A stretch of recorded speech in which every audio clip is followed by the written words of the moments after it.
with us! Bile Rend, The Hunger Games Mockingjay Part 1 in Sky Store now.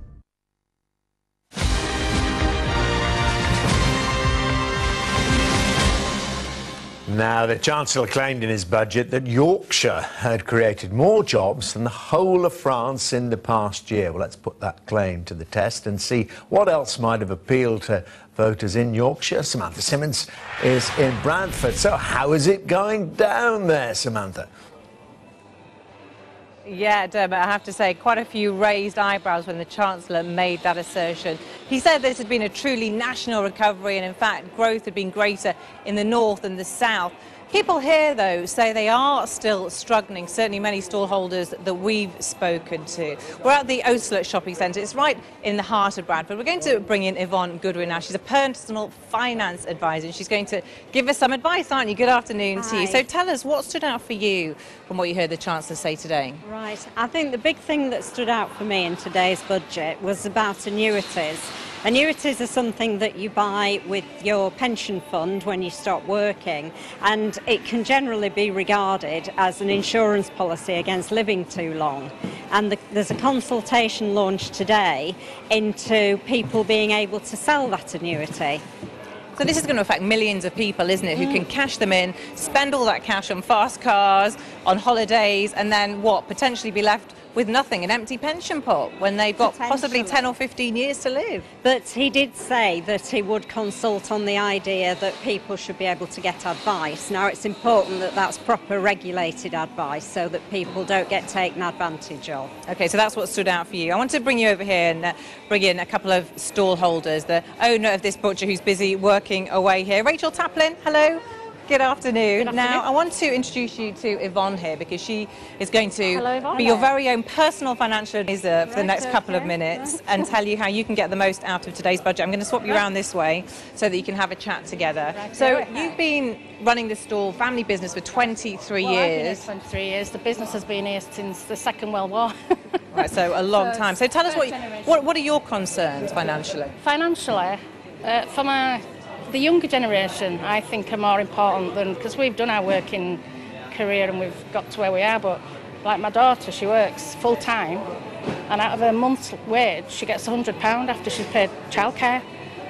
Now the government are all into getting people back to work and women are a massive part of the workforce now, but they're working for nothing. We didn't really hear much, did we, from the Chancellor about childcare, did we? No. He didn't announce anything today, but there are some changes coming in over the next year regarding childcare, which will be open to more people than it is at the moment, and it could be that your daughter will qualify for that. So that's something for her to look into as the year goes on. The other thing she'll notice from April is that because there's a bigger personal allowance, that's the amount of money that you can earn before you start paying tax. She should see an extra £50 a month in a pay packet, so that's quite significant. Yes, it does. What else? You mentioned pensions to me earlier, something Yvonne and I were just talking about. Yeah, well, like my mum, she gets a pension from my dad who's deceased, but from his when he worked. Yes. But she has to pay tax on it. Yes. Now, they've paid tax all their lives on the money, and then it's getting taxed again. Yeah. How can that be right? Well, if she earns over a certain amount, and that's she's disabled. Well, if she gets a pension of an amount that is more than this personal allowance that I was just talking about, £10,600, then you do pay tax on it. Well, then, now that the allowance has gone up. Depends how much pension she gets. Right. She should still get an extra amount. Right, okay.